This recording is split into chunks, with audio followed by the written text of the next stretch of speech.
Hello, and you're very welcome along to another edition of the JMac podcast. I'm John Mann. Of course, this podcast is kindly brought to you by orgaretch.com. Using program JMac podcast, get 15% off on the website well into the Allianz National Football League. Get yourself organised on orgaretro.com. And tonight, I'm joined by Gaelic statsman Matthew Hurley to run the rule on all of last weekend's Allianz National Football League action.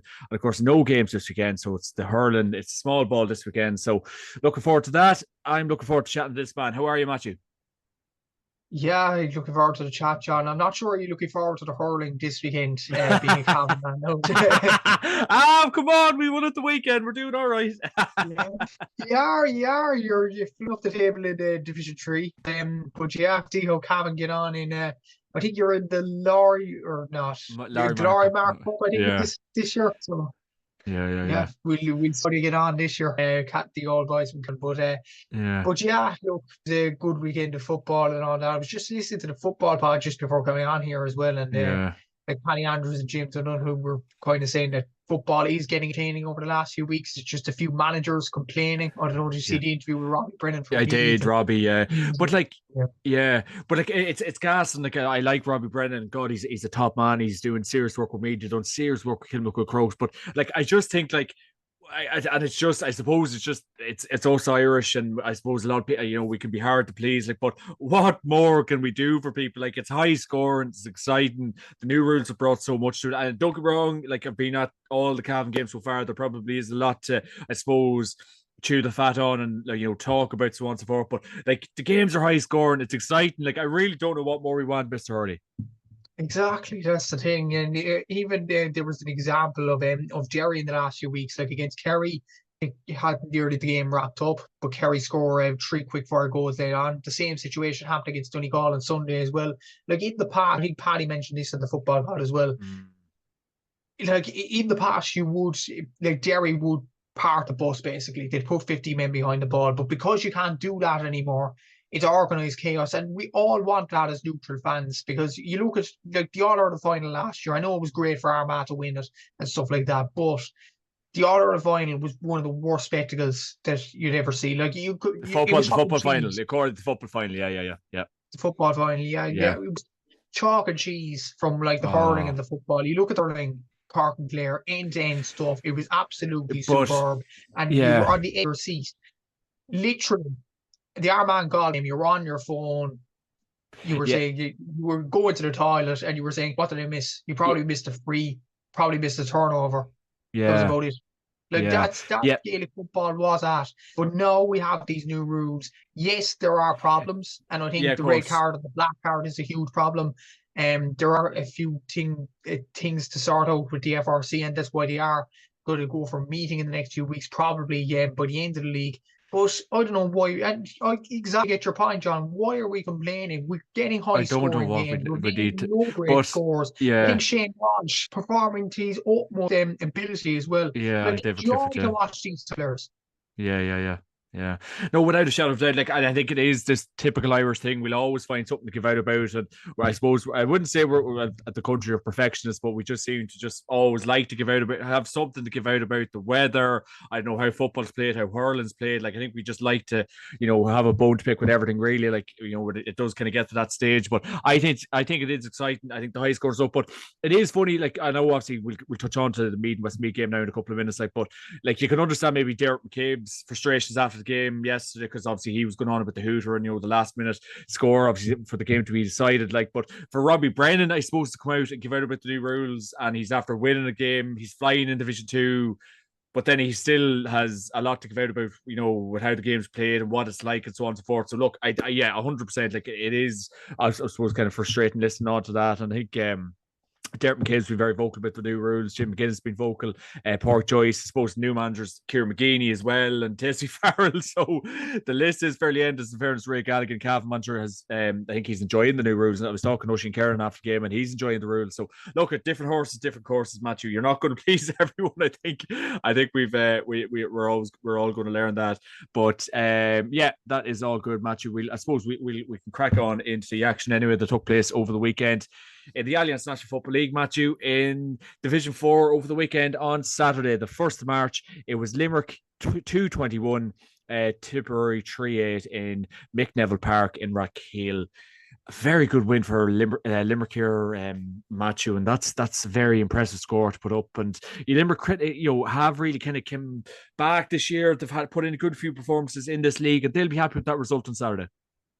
It would be, and they're really kicking into gear now, this Limerick team. Like, you look at the James Naughton kicking the lights out, Emmett Richter's doing well around the team as well. Ian Corbett leading by example. Like, Peter Nash got a goal as well yesterday against Tip. Like, it was a good performance from Limerick, and Jimmy Lee seems to be getting something out of this team. And I predicted they'd go up from Division 4. That's, well, to be honest, that game between themselves and Wicklow, I think that'll be in the next few weeks. That will decide a lot in terms of who will join Wexford and getting promoted. But Limerick look it's a serious team at the moment. Ever since the first games of the league, they lost to Wexford on the second day out. They drew to Longford, but ever since then they've won 3 on the bounce. And they've done brilliantly in fairness to them, and they do have top quality footballers. That's why they were Division 2 2 seasons ago. Like, they didn't just appear there by an accident. Like, they are a very, very good team, Limerick. And yeah, I know Billy Lee did well over the last few years with Limerick, but Jimmy, his namesake, has done well with Limerick in this Division 4 campaign. And ever since the Tailteann Cup last year, I think Limerick have gained a bit of form, and that could lead them to Croke Park for a Division 4 final. It's a good bit of form for Limerick so far. Worrying for Tip, 2 losses in a row now after a promising start. But for Limerick, they're on the road to promotion. Yeah, absolutely. It's good to see Limerick on the rise once again, but Tipperary will definitely not be happy with that result. And then in the other action on Saturday, Matthew, in Division 4, it was Waterford 11 points, Wexford 217 in Dungarvan. Very poor result, obviously, for the Waterford lads. They'll not be happy with that, but there is bright shoots in Waterford at the minute. They are trying to make progress, and obviously Wexford will be very happy with that scoreline. Obviously, very, very good day at the office for them on Saturday, Matthew. And when is it not a good day at the office for Wexford at the moment? Like, 100% record. Yeah. They seem to be shooting the lights out as well. Like, Mark Rosser got 1-3 in this one. Ben Brosnan somehow is still playing, still shooting. Ben Brosnan's still going strong, is he? God. Yeah. I looked at match roundup, and he scored 4 points apparently in this game. Oh my God. Yeah. Still going by.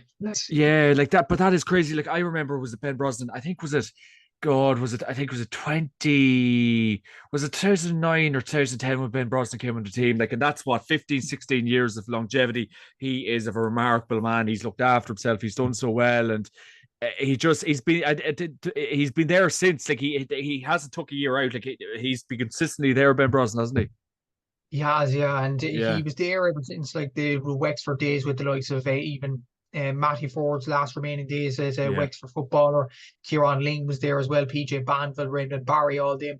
And he's seen all the kind of evolution of Wexford football from the heady heights in Division 2, All-Ireland semi-finals, challenging Dublin in 2011 and all that, all the way to Division 4. And to be honest, I think it's going to be a boost to Wexford to get promoted. They look in serious fettle to go up, in fairness to them.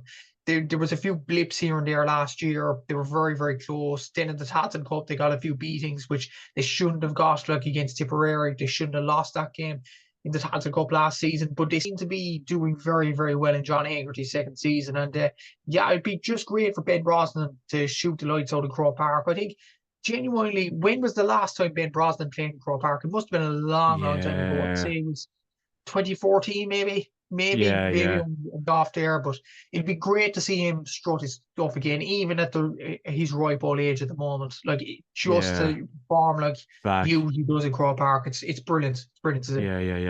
Yeah, he must be he's probably, would I be right in saying he's probably the longest serving intercounty Woodland? He has to be up there. And he's the Darren Hughes of Monaghan. Darren's still going strong. Darren's back with Monaghan there. I know Garo McCarran is back with Cavan there too. I know obviously Garo took a year out last year. It's serious going by Ben, and obviously with Wexford, like, they've been in Division 4 for quite some time now. It hasn't been an overly amount of fruit for the last couple of years, something either. So fair play to Ben Brosnan for still going strong. That is no mean feat, and a massive shout out to him. He's doing extremely well. And then Sunday's action, Matthew, in Division 4 over the weekend, it was Wicklow 218, Carlow 215 in Aughrim. A very good win for Wicklow at home there. They'll be delighted with that. Oisin McConville will be delighted with a 3-point win on Sunday. Yeah, brilliant win for Wicklow. And in fairness, they've recovered from that defeat to London really, really well early on in the campaign. And they have Wexford now next week. That's actually a crucial game, because if Wicklow manage to win that, if they manage to get something out of that game, then like the promotion race is put right back at the melting pot after that. But Owen Darcy in this game scored 1-2. Kevin Quinn got 9 points as well. They seem to be promoting really, really well, Wicklow, ever since the game, the kind of shock against London that they got. So like Oisin McConville still seems to be doing a pretty good job there. It was a tight game, a Leinster derby against Carlos, so Southeastern derby as well. And they got over the line, which was the main thing for them. Yeah, absolutely. A very good win for Wicklow. They will be absolutely delighted with that. And then the last game of the Division 4 match over the weekend, it was London 112, Longford 16 points in Ruislip. A very good win for Longford, a good 1 point win. And I said on the podcast a couple of weeks ago that, London, Ruislip, it's a real banana skin to go over there. You really sometimes don't know what you're going to get, but, Longford will be delighted with a 1 point win. Yeah, they will be. And in fairness, the two players that are really stepping up for Longford, Matthew Carey, especially from two pointers, doing absolutely fantastic. And Oren Kenny as well. Brilliant performances for being Oren Kenny. Got 6 points, so did Matthew Carey as well. They contributed 12 out of Longford's 16 points, so you can't ask for much more. And you're absolutely right, John. You go over to London as a Division 4 or Division 3 team, and you will get a tough game. Like I think London, the only teams that they don't challenge over there are probably the big three in Connacht, really. Roscommon, Mayo, Galway, and all them. Like they beat Offaly. Yes, there was in Tullamore last season, but it does seem the London football going on in the direction under Michael Barber. It was just a difficult day for them to lose by a point to Longford. But you have to give serious credit to Mike Solan's team and going over to London and getting the 2 points there. So crucial win for Longford. Yeah, absolutely. They will be delighted with that. And yeah, as you rightly said, it's a tricky place to go. So they will be very happy with that. Over the weekend match, you make no doubt about it. And they will move on to the Division 3 action match over the weekend. On Saturday, you had Fermanagh 19 points, Sligo 19 points in Brewster Park, Enniskillen. Matthew, that is another extremely hard place to go to. Cavan have had a lot of experience down in Brewster Park, Enniskillen over the years. And not a massive trip for Sligo to make over the weekend, but a draw, probably a fair result in the end. Maybe so, but Sligo were 16 points to 8 up with 15 minutes left on the clock. So, and this was a Sligo team going into this game on 0 points. Yeah. I feel like Tony McAtee will be thinking this is a point dropped rather than a point gained for them. I think honestly, you look at they have to face Clare next week. We'll talk about Clare just a bit against Kildare, but that was a game that Sligo probably should have won with the position that they were in. Fair play to Fermanagh for coming back into the game and drawing the game and outscoring Sligo in the last few minutes. Opposite 11 points to 3, which is an absolutely incredible tally in its own right. But yeah, Fermanagh would be happy enough. I know they were at home, but considering they were 8 points down with 50 minutes left, I think they were genuinely happy with getting the line from the board there. But Sligo, their winless run continues, and it's a difficult season for Tony McAtee. After some bright shoots last season, it's fair to say. Yeah. No, absolutely. It's been an interesting league campaign for Sligo, make no doubt about it. And then we'll move on to the Laois and Antrim game. It was Laois 22 points, Antrim 117 at Laois Moore Park. Good win for Laois, Matthew.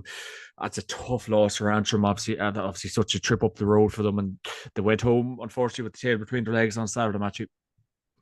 Yeah, it probably looks like Antrim are probably in a relegation dogfight, unfortunately, for our good friends, the two Kevins. But in fairness, like Mark Barry got 8 points in this one. I think that's 38 points in Division 3 as well. Like he is a point getter. He's a really, really good player, and he showed his quality at the Tata Cup final by hitting that amazing against Down last season. So like he's showing his quality. Justin McNulty's showing his quality as manager. Laois seem to be motoring along pretty well. I don't think they'll go up. I think they've maybe too much to do. But like that's a brilliant result to get from a Laois point to win. Yeah, it was a tight win, but they got the line in the end. Yeah, no, absolutely, absolutely. And then we'll move on to yesterday's action, Matthew, in Division Two. Sorry, not Division Two. I'm getting ahead of myself, Matthew. I'm getting ahead of myself. Division Three action, yes, Matthew. It was Clare against Kildare. It was Clare 2-12. Kildare 16 points in Cusack Park. Ennis, Matthew, Clare have put an end to Kildare's streak in Division Three. A very, very good win. For Clare over the weekend, and obviously Owen Cleary and so on and so forth will be absolutely delighted with that. The scenes of jubilation after the game, a home win like that will definitely gain a lot of momentum for them. It would do, yeah. No, I think genuinely Kildare probably would have been unhappy losing this game, considering like you went into this sort of league campaign, you were thinking Kildare are way too good for Division Three, and it just Clare just proved this weekend. They still have a bit to go to get up to the top level and right back up to it. And Brian Flanagan maybe needs a bit of more to be done. But Clare, you have to give them a lot of credit. Owen Cleary, as you mentioned, he got 1-1 in this. Keelan Sexton got 1-4, including a last second goal to win this game. And he's come back into the panel for Clare this year, and he's buoyant with confidence. And that's a brilliant win for Clare to get. They're right back at the promotion race now. They face Offaly, I think, in round 7, the last round of games. And I think the winner of that, honestly, will go up to Division 2. It'll be tight to call, obviously, but we'll have to see how that result plays itself out in the next few weeks. But an excellent for Clare, excellent win for Peter Keane's team, and they're right back in the promotion mix. Yeah, absolutely. And in fairness, Matthew, it has to be said, obviously, Peter Keane, great experience with the Kerry senior footballers in years gone by. He is absolutely flying with them Clare lads, and he will be so happy with the response he's getting from them. Yeah, especially after losing to Antrim in the first day out, and drawing some games here and there as well. Like Clare had a tough enough start to the league, but to be fair to them, they have recovered really, really well, winning against Kildare. And it just shows like if you get a few training sessions with your team, then that can happen. Like Peter Keane didn't have much time with him leading up to that Antrim game. They lost that, and then you look at the Kildare game, and they've almost looked like a different team overnight. So it's a brilliant result for Clare. They have another tough game against Sligo, who badly need points next weekend. But we'll have to see how that game goes, obviously. But yeah, Peter Keane seems to be doing pretty well as Clare boss at the moment. And they're in the Sam Maguire already. It's worth noting as well because of the easy nature of the Munster draw. They only have Tipperary and Waterford. It's the Munster final, I suppose. That's a discussion for another day. It's a discussion before the championship begins. But look, Peter Keane's doing a good job at Clare at the moment. He seems to be motoring well. Yeah, no, absolutely, absolutely. He will be absolutely delighted with that, and it's great to see him getting such a response from the Clare lads. Make no doubt about it. And then the last game, Matthew, in Division 3 over the weekend, it was Leitrim against Offaly. It was Offaly 1-13, Leitrim 1-9 in Ballinamore down in Leitrim, Matthew. Obviously, another loss, unfortunately, for Leitrim, and it's really looking like Division 4 football, but they were very competitive in this game. They really had a good shot at it. Offaly are moving very well at the minute, but unfortunately, Stephen Poacher is yet to get a win in Division 3, Matthew.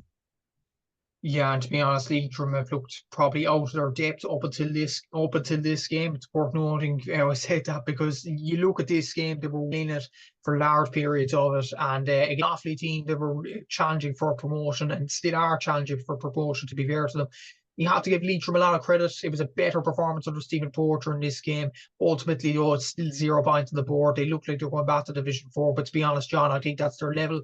And we said that in the pod for so many weeks now. But you look at Offaly now, they're both next in round 6, they face Kildare in Tullamore, and then in round 7, they face Clare. That will define Offaly's season. It's been a very good season for Mickey Hart and Declan Kelly so far. So far, so good. But those two games will determine whether they're good enough to go back up to Division 2 or not. We'll have to see in the next few weeks. It's a good win for them, but protests lie ahead for Offaly's side. Yeah, no, absolutely, absolutely, and yeah, I suppose Matthew really is kind of unfortunate for Leitrim, and obviously, like we've kind of discussed in this podcast a few times before, obviously with Mickey Graham leaving, with Andy Moran leaving, and then obviously I think 7 or 8 starters from last year, and obviously Nevin O'Donnell has come back to obviously play for Cav, and so it really does. Unfortunately, well, it is like I suppose there's no kind of is or like this is the reality of it is like the rug has been pulled out of Leitrim, and it's just very unfortunate times for them. Yeah, it is, and I suppose, like as I said before, I think it's just their level, Division Four. Unfortunately, Yeah, like you know, you have some decent players like Paul Honeyman and Ryan O'Rourke and Keith Byrne and Tom Pryor, but look, they just weren't ready for Division Three, and just the stuff that happened in the off season with Mickey Graham, it just didn't help Leitrim yeah, at all. yeah, It was probably the preparation that they could have had for yeah, Division Three campaign that they've been angling towards for such a long time now. But yeah, it's unfortunate what happened to Leitrim.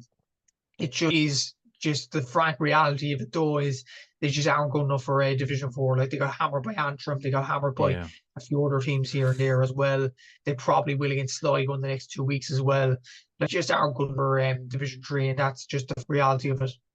Yeah, yeah. I have to say it's a real shame. It really is a big shame for them now because obviously they had a very good league campaign last year. Got a good, had a good day at Croke Park last year, but it just seems like a very distant memory now, and it's very unfortunate. But look, time waits for no man, Matthew, as the old saying goes, and then we'll move on to Division Weight. Unfortunate Matthew, Division Two action over the weekend. We'll start off with your good self, Matthew. It was Cork 13 points, Roscommon 221 in Super Valley Park Queeve, Cork's home ground.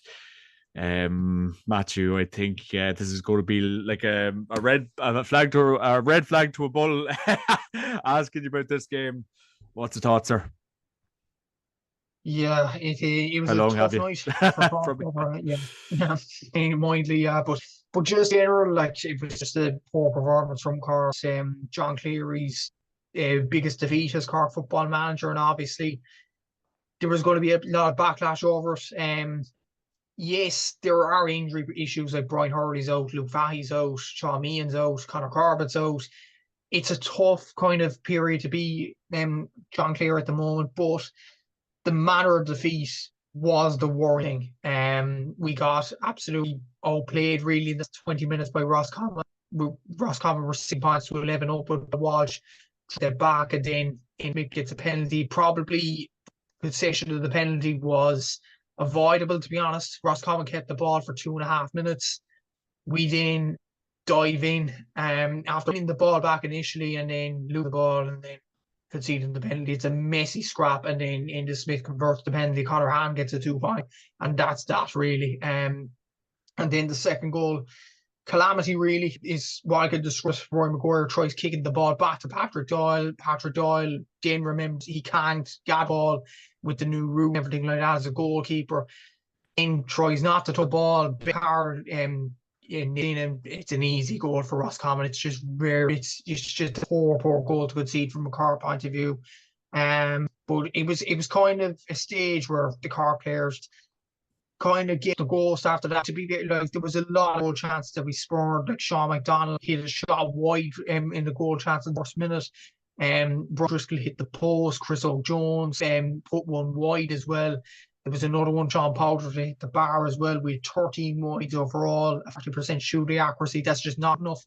Compared to Roscommon, 79%. You have to give Robin a lot of credit. They performed well and they shot really well in those two of them. But from a car point of view, that's a promotion. Hopes gone up in smoke. It's the same near the season. John Hayes said in Southern Star as well. He's probably wrecked in terms of his column in the last few weeks. Cork are not up to Division 1 standard. We're a mixed Division 2 team that can trill a Division 1 team on our day. That's basically what our football is over the 2 seasons. And it's unfortunate because Cork have some decent enough players. They just aren't becoming some decent footballers. And the last few weeks, I was positive about Cork football. First 4 rounds, we were attacking teams. We were dominating midfields. We dominated Monaghan's midfield, for example, in round 4 as well. We obliterated Meath at stages, and you look at Meath right now on 8 points, and you wonder where's that form gone. We kind of got into a stage in the Roscommon game where we're going back into the same habits over the last few years, where we're passing the ball over and back, and just a bad habit to get into again, especially with the new rules when teams are moving on and kicking the ball and things like that. And it was a poor watch, really, John. And yeah, it was we were just beating Roscommon. We're the better team overall, but it was just a poor display from a Cork point of view. Obviously, five 5 shots from 20 from play as well, 25% shot accuracy. John Cleary mentioned that was match interview. Well, we're talking to him. Yeah, it was just a bad day in office, and Officer. the next against Loud is going to be huge. There's permutations. If Cork lose that game against Loud, at home as Pride Park gave again, a downbeat Westmeath with the relegation zone going into the game against your good old selves, Cavan and Breffley Park. It's not a good situation to be in. We have to beat Loud next game, or else the season could go bust. And yeah, just a pressure cooker situation next few weeks now. But fair play to Roscommon. They're in motion charge now. They look like an one ticket as usual back Division 1. It's a difficult day office from the Cork football here. Yeah, like, and even I said on last week's podcast that Roscommon, the forwards, were going to have so much joy in the big wide open spaces in Páirc Uí Chaoimh as well, Matthew. Like, my God, like the forwards to rip it up, and yeah, I just got that sense the week leading into it. But look, yeah, as you said, the next 2 games, Matthew, for the Cork senior footballers will be very, very interesting, and it's do or die stuff really when you think about it, because it's such a competitive league. And then we'll move on to my own county, Cavan. We were playing down over the weekend at Kingspan Breffley Park. It was Cavan 120 down 118. I was delighted leaving Kingspan Breffley Park on Saturday, Matthew. It was a very, very good win for the lads, I have to say. I think it was just, yeah, like, in fairness, I have to say, now it was a full, we've been criticised maybe for playing in second halves of games, but we really put it in for the full 70. Now I was very happy with the performance. I thought Oisin Brady was excellent now in the first half. He's very good. And obviously Grobe Kernan was very, very good. He kicked some absolute monster scores at the end to, I suppose, to secure the win for Cavan, really. But it was a very, very good performance. I think Jason McLaughlin, it was I suppose, a night for the old dogs for the hard road. Like, the likes of Jason McLaughlin, I thought was excellent as well. Kieran Brady forced the issue a lot. Darren McVitie was injured for this game. I was kind of watching on, and he wasn't togged out for the game at all. He was in his tracksuit, so he must have picked up a niggle just before the game. He was listed to start, but he must have got injured maybe the day or 2 before the game. So I was unfortunate to miss him. Hopefully he'll be all right for the Roscommon game, because you'll definitely need him for that. But no, it was a very good win. Cavan supporters are obviously very happy. I know obviously there was a bit of talk at the end about a potential down score to level up the game, but from where I sit, it just looked narrowly wide. I think it's, it just that's how it tailed up. And obviously the down public and supporters were definitely not happy with the referee after the game. But look, there are small margins in these league games. But Cavan, no, definitely, in fairness, I really have to credit them. They've really knuckled down these last 3 games. They've really applied themselves. I think they're very good on Saturday night. Second half performance goes Westmeath is very good. The game gets Loud. Obviously, we're very lucky with the 2 goals, but it looks like they've really kind of pushed on now. We're doing, I suppose, the simple things well. We're kicking the ball into the forward. We're utilising the likes of Cormac O'Reilly inside, the likes of Oisin Brady, the likes of even Darrell Lover when he came on, he done quite well. My fellow clubman Oisin Kernan had a good game as well on Saturday night. So look, I think we can really try to push on now. And obviously, we've Roscommon next in Dr. Hyde Park in 2 weeks' time. It's been a banana skin for us in recent years. We've had no luck down there at all, and Roscommon have been a complete bogey team for Cavan. So I'd love to see them get the job done the next day. I think it'll be nearly a mental block pass for the Cavan lads. But no, very happy with the win on Saturday night. Down put up a serious test. It was so tight. With large parts, it was draws. It was literally, it was like a boxing match. It was just constant punches being thrown. But Cavan just got the win in the end. Very thankful for Grobe McKernan's points at the end to seal the victory for us. Obviously, Pork Faulkner chipped in with a goal as well. So Pork's always a good man to get a goal in the big games. Now, fair play to him coming up from wing back there. But it looks like we've a very good midfield finally in the likes of James Smith and Grobe McKernan. I think James Smith, this crack of starting him in full forward line, I think he is a midfielder, so that's where he should be playing. And Grobe McKernan drifting out, catching ball as well. So look, it's positive. It's where Cavan need to be. I think we need to be in Division 2. I think we need to consolidate ourselves there for the time being. I think this talk of promotion is very premature. I think we are a Division 2 team when we play with our full strengths, our full panel. I was talking to Oisin Kernan, obviously, after the game. Oisin spoke very well. He's acclimatising to the new rules. He praised the work the refs are doing and how well they're getting on. He says, obviously, you need to be very fit for the new rules, but he's enjoying it. He's liking it in there at the minute. And look, things are hopefully on the up, Matthew, and we do hopefully, with the help of God, have Division 2 football secured, barring some absolute calamity. Yeah, and it seemed like a good performance, as you mentioned there, from a point of view. And even you mentioned Darren McVitie, missing for this game. Paddy Lynch obviously missing as well. Like Darren McBeat, he's probably looking at scores charts and everything like that. Probably Cavan's most impressive player up until now. Paddy Lynch, Cavan's most impressive player over the last few seasons. To get a win without those two guys is really, really impressive. And I have to give you guys credit for that. Against a down team that are tough, they are sticky to beat, like the likes of Paddy Avon. Yeah. McGill, they are very, very players, and Conor Laverty seems to be doing a good job there. They just can't get the results and things like that. But Oshie Brady and Gareth McKiernan and James Smith, like they seem to be going really, really well from a Cavan point of view, which is a positive in terms of Cavan and fairness to them. Like Paddy Lynch, I'd be interested to hear this. Is he going to be back in time for the Cork game, do you think, Paddy Lynch? Yeah. That's right. I'd say that's what's all. That's what's on all the Cork fans' lips, Daniel. Or sorry, Matthew. No, look, I think the talk is, and like I'm not like this is the God on the street.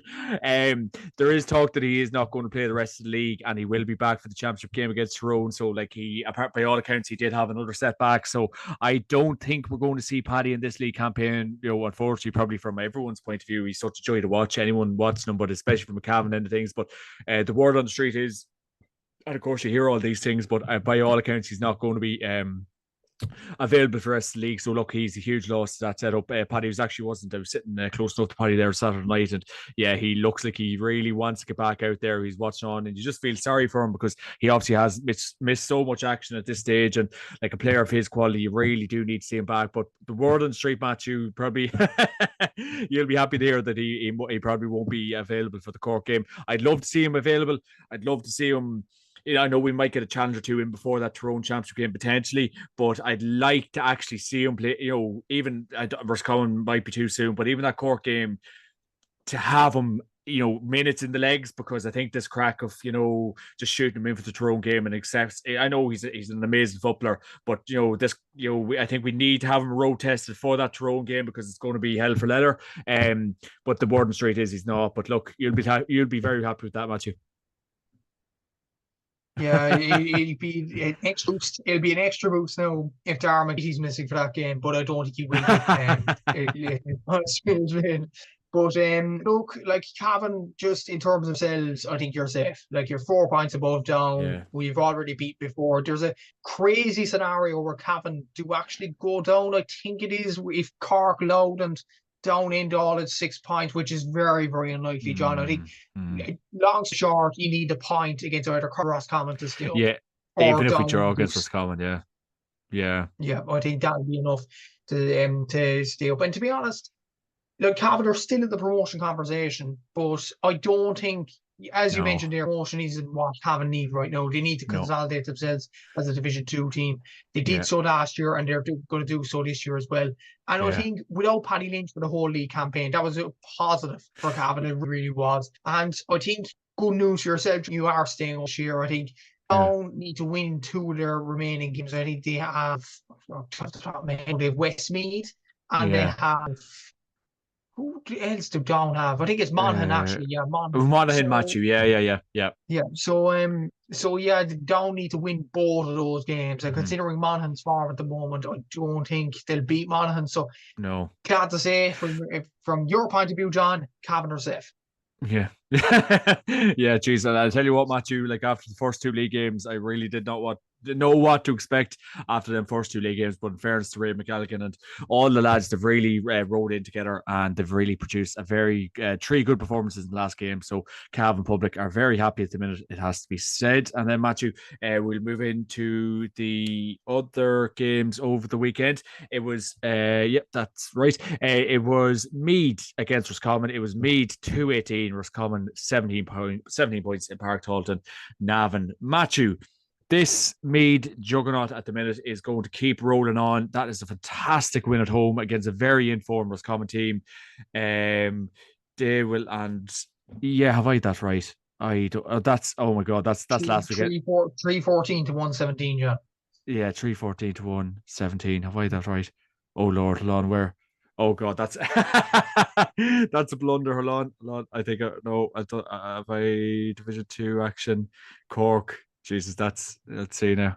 Division Two, where complete blunder. My apologies, Mr. Hurley. It was Loud against Monaghan. It was Loud 121, Monaghan 127 in RD. A very good win for Monaghan, Matthew. It has to be said, on the road. They will be absolutely delighted with that. I know they're the noisy neighbours, and there's a fierce competitive rivalry there with Monaghan, but like they really could have folded this year. Things could have went very south.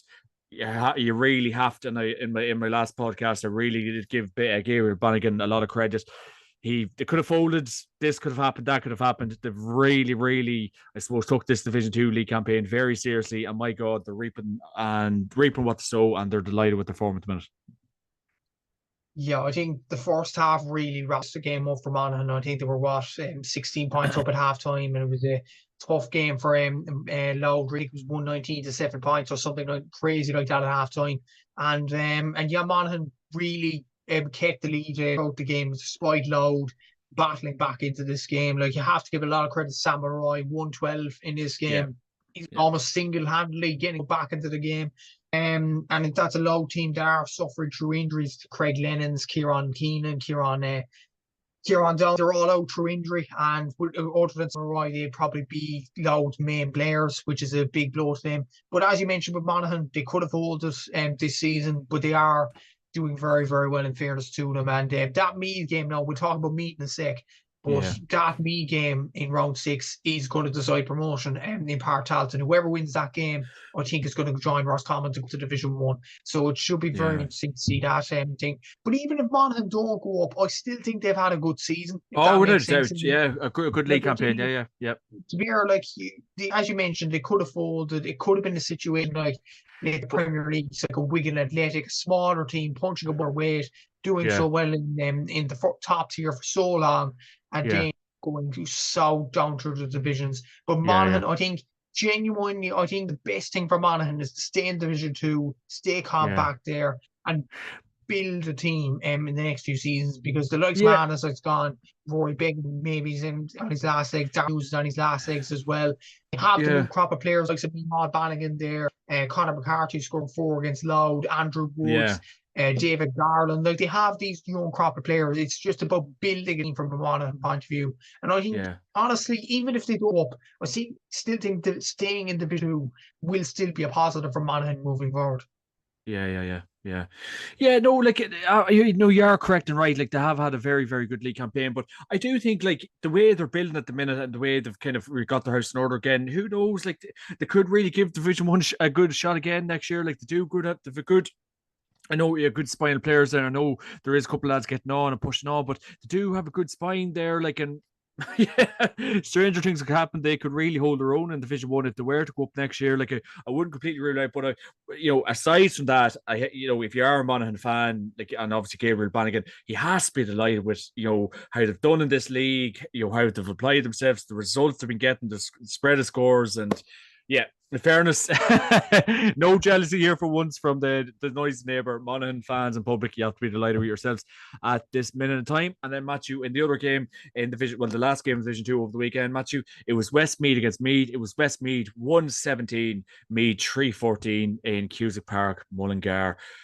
Controversial ending, I suppose. Obviously, Westmeath manager Dermot McCabe was very unhappy with the decision at the end of the game. Obviously, Robbie Brennan, at the end of the game, he said he's not a fan of the new rules, but Meath are winning. Meath are doing very well at the minute. It's very hard to obviously understand his frustrations at the minute, as we talked about earlier on, Matthew. But obviously, this Meath journey is continuing. Very good win, especially away from home.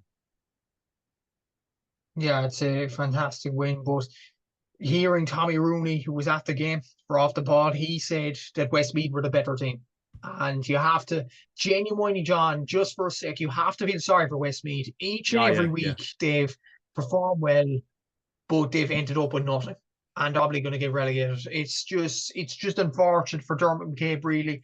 And this game, obviously, I don't have exact video evidence on this because it wasn't shown on League Sunday, but apparently for Connor Duke's goal on the buzzer, apparently there was 2 seconds, according to Tom Rooney, I'm just going off there was 2 seconds when Connor Duke turned and spun and put the ball in. Well, when he caught that, there was 2 seconds left. Out of nothing, he just bangs it in the top corner. Yeah. Now, But I think, but see, sorry, Matthew, but just before you go on there, and you kind of said there, because I think the general coverage of the Division One has, don't get me wrong, you have to be in Division One, and it's the creme de creme, it's the cream of the crop. But I think that the coverage of Division Two, Division Three, and Division Four on League Sunday and general coverage has been yeah, absolutely embarrassing this year. yeah, oh, definitely. Like you look at the last few weeks. In 8 games in Division Two, 2 of them were on League Sunday. That There was you Cork go. against Cork against Roscommon. And from a personal point of view, I was at both of those games. I've Mm, seen both of them. I don't want to see them begin. mm, Like, it was a major opportunity to show that game, Meath and yeah. Westmeath.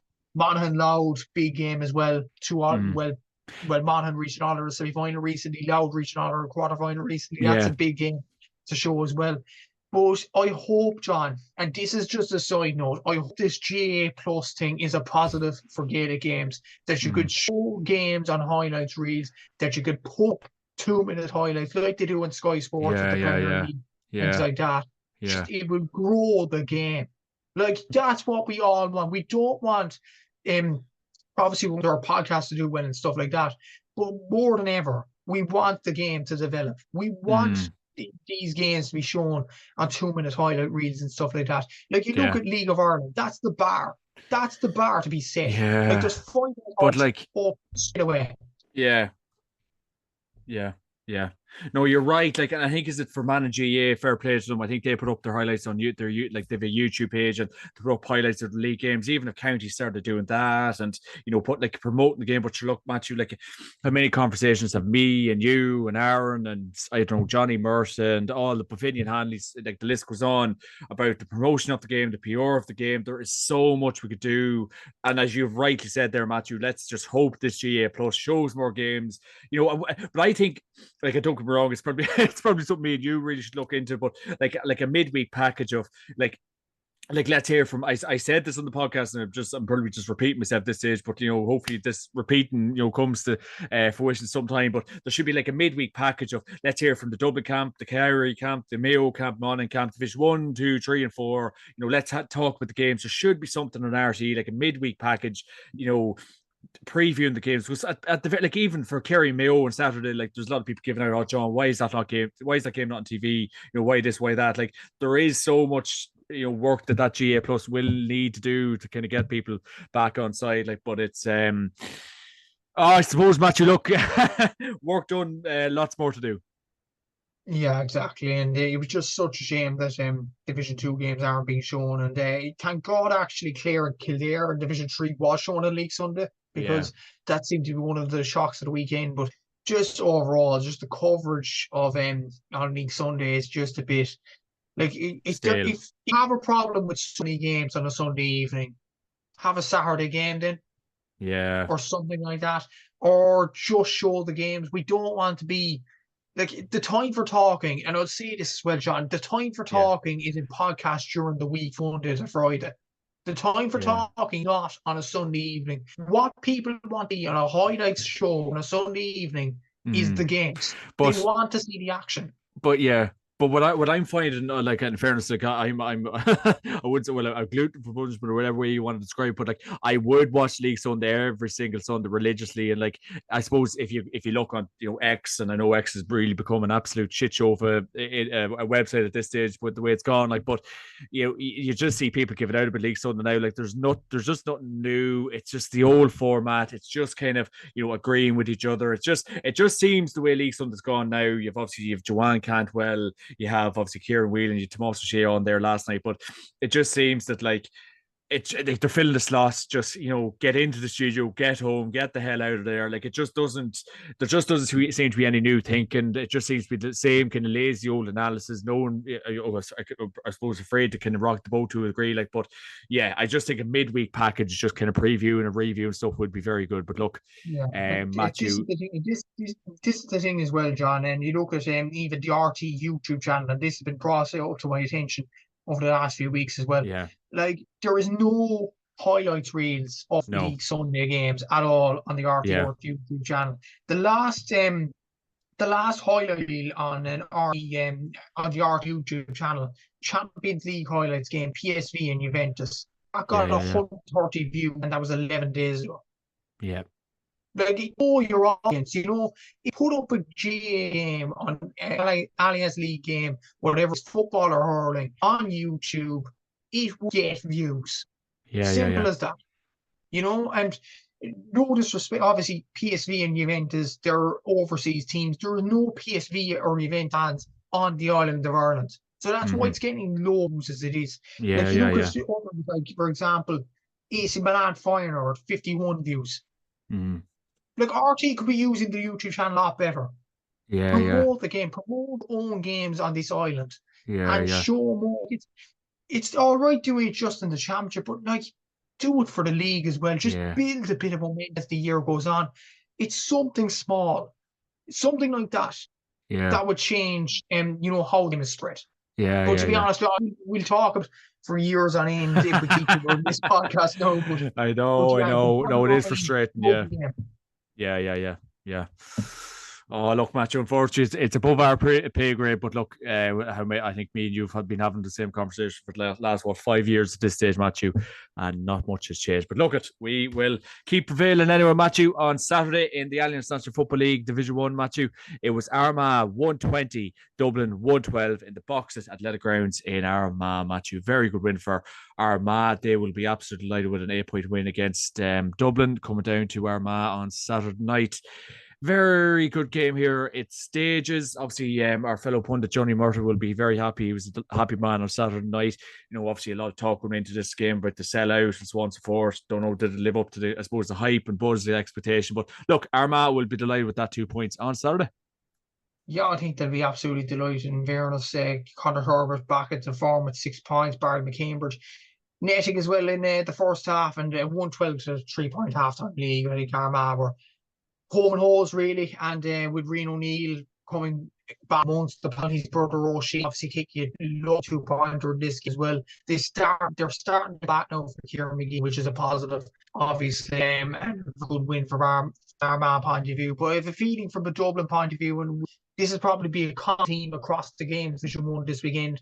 I think Dublin will kind of rate a few players like Sean Bugler. They were to do, obviously, he got a bit knocked against Derry. He was the most in Dublin player.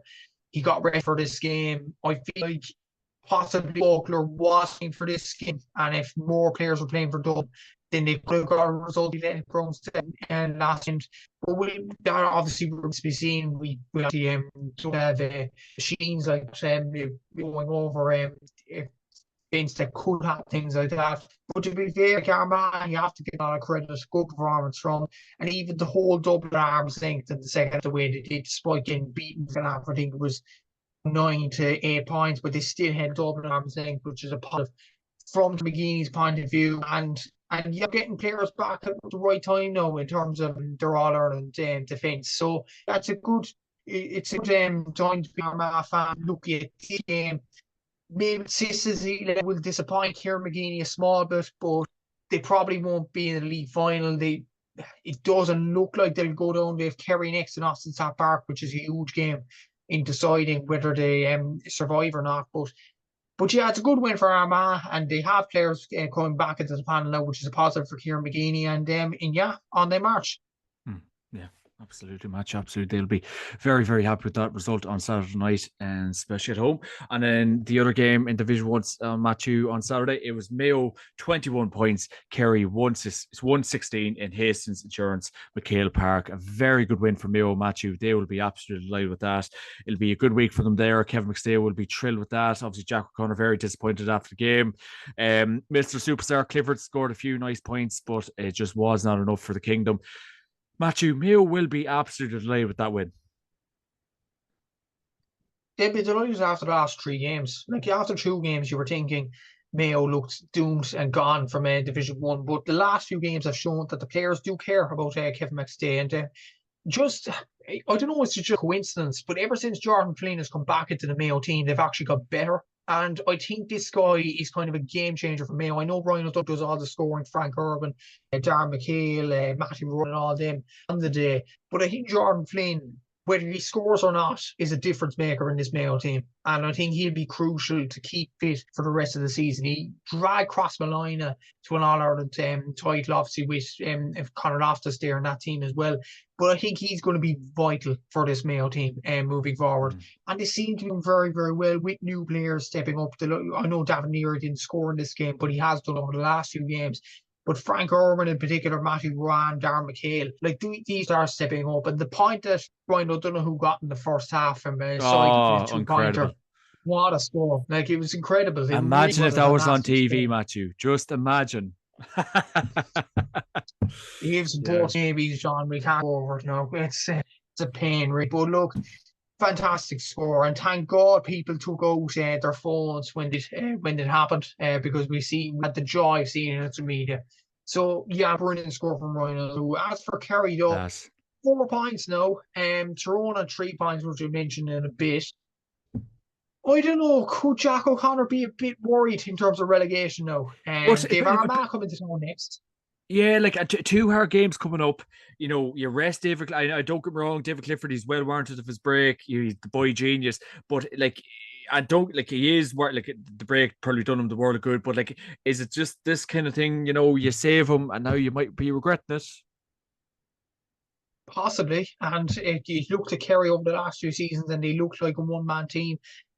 With David Clifford in the team, they look like world beaters. When he's on the team, they look bang average, and that's what Kerry have been over the last 2 seasons, unfortunately, from Jack O'Connor's point of view. And he seems a bit annoyed of new rules as well.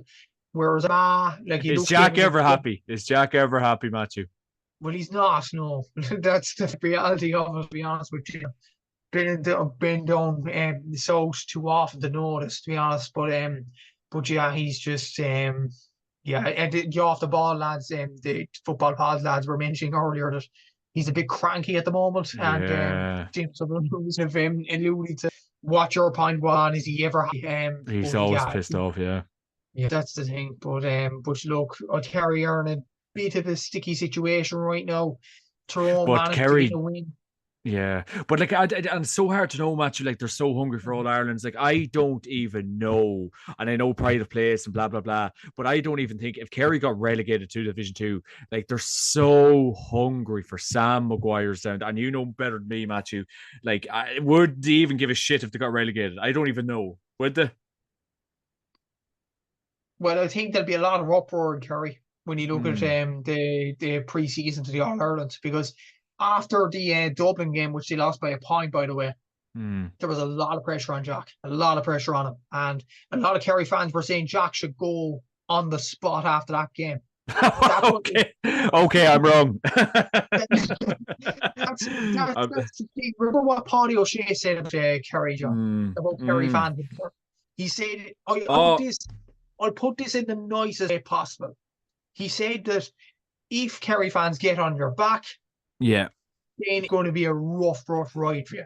That's put in the nicest way possible now. It's a lot of explicit content and all that. That's for a day, like. But Paddy was right. The late great Paddy O'Shea, obviously, he was absolutely bang on. If Kerry fans get players and the manager's back, it's a difficult kind of hole to get out of. Like, I think the counties where you, in football in particular, where it's basically shit or bust, is Kerry and Dublin. If you don't, Dublin to a lesser extent. But if you do not impress in Kerry, you're going to get a lot under pressure. I remember what happened with Kerry. Remember when they lost to Cork in 2020 in the COVID year? Yeah. I know it was great from a Cork point of view, but after the game, Peter Keane was getting dogs abuse after. Wasn't fair. It wasn't fair, It wasn't really. And even after the wrong game, the way Kerry were playing as well, they won the 2022. And then after that, like against Dublin, I know they got to the All-Ireland final, but there was even a lot of abuse towards David Clifford, and does he turn up in All-Ireland finals and things like that. That's what the media attention is in Kerry at the moment, and it has been for a long time. And but even like it's the players, then it's going to be a tough season. Yeah, like, but even that game in 2021 against Tyrone, like, and I went to it in Croke. It was during COVID time still, but we went up to it when crowds were allowed back, like, and my God, I went in for a few pints in the capital after, like, and I don't get wrong, you lose game of football, you cry into your pints, you give out, you do this, you say this, you do this, but like, it's just, honestly, like, I've never seen such as an outcry of just pure devastation. They were so annoyed, and it just, like, they just couldn't believe they got bet in the All-Ireland final against Tyrone, their arch nemesis. Like, but it's just, yeah, it's just a different breed. Yeah, they just love their football. It's Sam's or nothing. But yeah, as you rightly said, Matthew, the next two games will absolutely tell a tale. It'll be very, very interesting to see. But Kerry will not be happy with that result over the weekend, make no doubt about it. And then we'll move on to action, Matthew, yesterday in the Division 1. It was Donegal 122, Derry 119 in Ballyshannon. A very good win for Donegal, Matthew. Obviously, Jim McGuinness said a couple of weeks ago that he'd like a break, a week off from the football, and he's got his week break. He's got his win against a Derry team that are struggling big time, but Donegal will be happy with that. I think, well, it depends on Jim's perception, doesn't it, John? Does he not want to reach a league final? Yeah, I don't. Yeah, yeah. It's difficult to read Jim's mind at the best of times. To be fair, Yeah, you have to give them a lot of on the pitch. They are performing well, yeah. and there are players that are really stepping up, like Michael Murphy and things like that. But let's say, in all seriousness, John, that's not a Jim McGuinness issue. That's not about giving out about Jim McGuinness. That's a GA issue. That's an overall issue about teams not going into the league final. Like Donegal and Derry play a week after the league final in the championship. That's a disgrace. Like, let's call a spade a spade. Like, imagine winning a trophy in Croke Park and then you're off in a tough Ulster championship game the next week. It's the champ structure needs something of a bit of breathing room, a bit of a break for these sorts of teams between league and championship. It's badly needed, no doubt about it. But just on the game, like, I think it was a genuinely good game of football. And Derry are only on 1 point and they look at a one-way ticket back to Division 2. But I was impressed by Derry looking at this game. Paddy Halley seems to be getting a bit of a tune out of them. They got 19 in this one. They seem to have the game wrapped up. Conor Glass, Brendan Rodgers, Lachlan Murray, Paul Cassidy. They seem to be going along very, very well in this game. But that's just the nature of the beast and the new rules, isn't it, John? Like, as soon as you get a bit of confidence going, as soon as you get a goal, as soon as you get a 2-pointer, the whole game flips then. And like, Derry looked serious control. I think there were 7 points open in this game. Donegal, the 2-point from O'Shea, they get a 2-point. Darrow Bull, they get a goal from O'Donnell, and suddenly the game changed on its altogether. And yeah, you have to only got a lot of credit for coming into the game. I think you'll be feeling sick the fact they've let another big lead slip in the first few like they did against Kerry in the second round of the league. But I still think he will be happy enough with the performances that are being given. But I think there is room to improve in terms of managing games better and things like that. But you look at the news now, John. This is why this morning against this game. A big league in Gaelic football now. It's all like hurling. It's not. Well, it's irrelevant. But yeah, but even the Cavan Westmeath game last weekend was Cavan getting by, I think, 14 points, 12 or 14 points at halftime last weekend. And obviously Conor McKenna, a good Westmeath man, he says to be there at halftime. Like, John, like I said to him, actually, you're just home host now, game over. John, you're just going to beat us. So whatever, obviously he's been to more Westmeath games than I have, and he has more knowledge on them than me. Like, but it's just like, if he's saying that himself, maybe it goes to where Westmeath's at. But obviously with these new rules, Matthew, it's like a game of hurling. Everyone has a chance, Mr. Hurley. And then we'll move on to the last game of the weekend, Matthew. It was Galway 118, Tyrone 118 in Tuam Stadium. A draw in Galway, Matthew. Obviously, Malachy O'Rourke will be relatively happy with this. I know probably he would have been targeting the win, but Galway are on the quest of wave at the minute, doing very, very well. But a draw, probably a fair result in the end.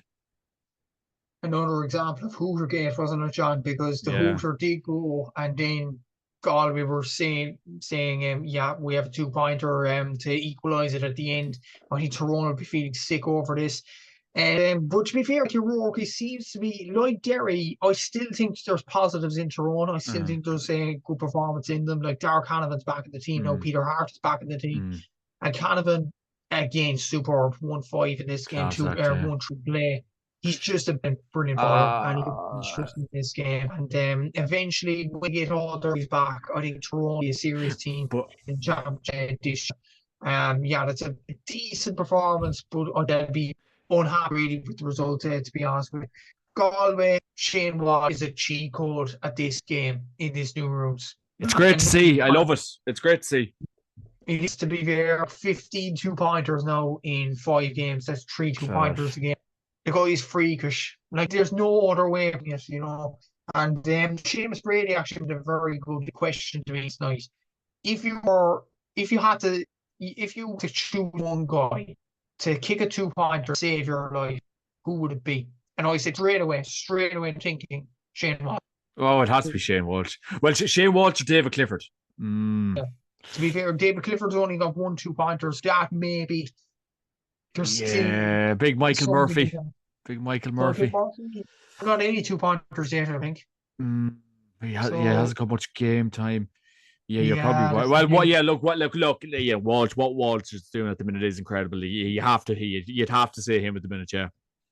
You would. To be fair, Darragh O'Boyle from Donegal is another good contender, to be fair. Look, he his 2-pointers in the last few weeks. But yeah, it just shows the quality of the Gaelic football that Shane Walsh is. And that's what we wanted out of the rules. Not only exciting game, but we wanted players to shine. The players should shine. They're shining at this level. And Shane Walsh looks in his elements. It looks like he has a smile in his face at the moment. And I'm delighted to see it. Yeah. Oh no, without a shadow of a doubt, Matthew. Like, because we touched on it last week, and I think he done a bit with off the ball, last weekend, and the media scrum was around, and we just looked happy, looked content, and obviously long may it continue because he is an absolute class act, Matthew, and we need to see him, shine, I suppose, on the big stage. It's great to see. He's a joy to watch.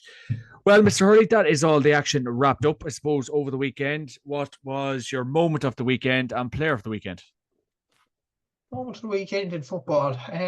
Interesting. I'd probably go for Clare Beale there. I think that was a brilliant moment for them. Keelan Sexton obviously getting the last minute goal. Okay, Connor Duke's goal for Meath is definitely up there against Westmeath, but I'd go for Clare's moment. And player of the weekend, you probably wouldn't go missing saying Shane Walsh, to be honest with you. I think Kieran Thompson had another good game in Eagle as well. Just for that sideline alone, I'd have to go for Ryan O'Donoghue, don't I? Yeah, that was just absolutely exceptional. You have to give a lot to Ryan there. I'll go Ryan O'Donoghue, please. Yeah. No, it was an absolutely exceptional point. And Matthew, look, it was an awful pity the game was not on some sort of streaming service, GA Plus, with TG Carr, with all the bits and bobs we have out there at the minute. But look again, Matthew, it's over our pay grade. We'll get there someday. Well, Matthew Hurley from Gaelic Statsman, thanks a million for joining me this week. And of course, this podcast is kindly brought to you by orgaretro.com. Use my promo code JMac podcast to get 15% off on the website, well into the Allianz National Football League at this stage. So get yourself organised on orgaretro.com. Mr. Hurley, where can people find you? Yeah, social media, Instagram, TikTok, Twitter, X, thank you to Elon Musk there, Facebook, YouTube, all at Gaelic Statsman, under that username. So you can find it under all them username across all social media platforms. Fantastic, Matthew. Well, of course, no football this weekend, so I suppose, Matthew, you'll be head deep into the hurling, so obviously a bit of a break for my good self. But looking forward to the podcast next week. Matthew, have a great week. Thank you very much. Thanks very much, Sean.